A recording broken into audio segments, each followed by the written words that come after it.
হাই friends, আপোনালোক আটাইকে defence news in আছামিছলৈ স্বাগতম জনাইছোঁ।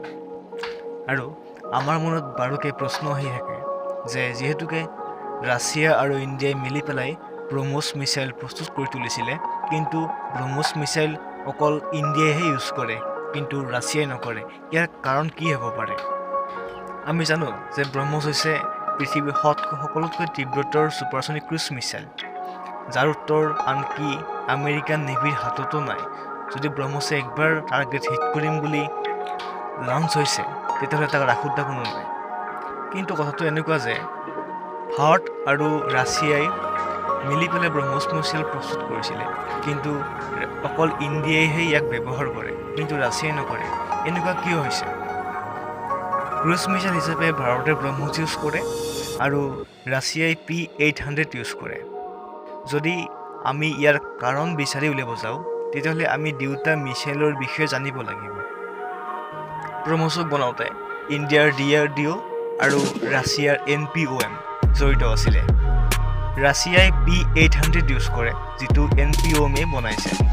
স্পীড, যাৰ বাবে ব্ৰহ্মছ পৃথিৱী বিখ্যাত।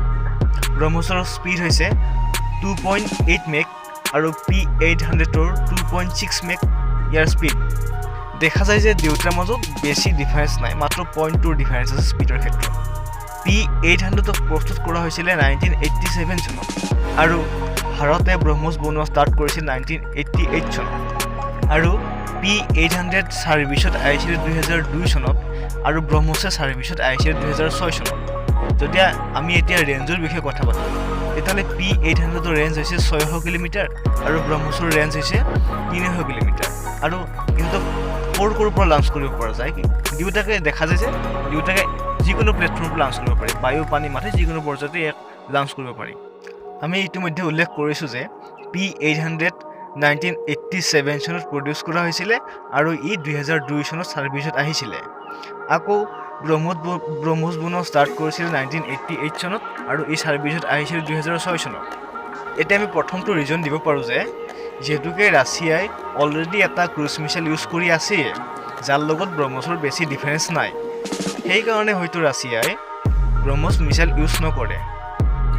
আৰু 2 নম্বৰটো হৈছে যে দুয়োখন দেশৰ মাজত যিটো পলিটিকেল ইছ্যু থাকে, যেনেকৈ আজি ৰাছিয়া পৃথিৱী বিখ্যাত, ৰাছিয়াৰ যিটো ডিফেন্স ছিষ্টেম সেইটো পৃথিৱীয়ে জানে। আৰু এনেকুৱা ক্ষেত্ৰত যদি ৰাছিয়াই যদি ভাৰতৰ পৰা ব্ৰহ্মছটো ল'ব লাগে, তেতিয়াহ'লে ৱৰ্ল্ডৰ আগত ৰাছিয়াৰ কিছু ডিমাণ্ডটো কমি যোৱা যেন হ'ব। যিহেতুকে ব্ৰহ্মছটো বনাই ভাৰতত, গতিকে ৰাছিয়াই ভাৰতৰ পৰা ইয়াক ইম্পৰ্ট কৰিব লাগিব আৰু ইয়াত কষ্টটো বহুত বেছি আহি যাব। যিহেতুকে ৰাছিয়াৰ এনেকুৱা এটা মিছাইল আছেই, সেইকাৰণে ৰাছিয়াই আকৌ ব্ৰহ্মছটো ব্যৱহাৰ কৰিব নিবিচাৰে। যদি ভিডিঅ'টো আপোনালোকৰ ভাল লাগিলে, কিবা এটা শিকিব পাৰিলে, তেতিয়াহ'লে এই ভিডিঅ'টো আপোনালোকে বন্ধুবৰ্গলৈ শ্বেয়াৰ কৰি দিয়ক আৰু লগতে আমাৰ চেনেলটো ছাবস্ক্ৰাইব কৰিব। ধন্যবাদ।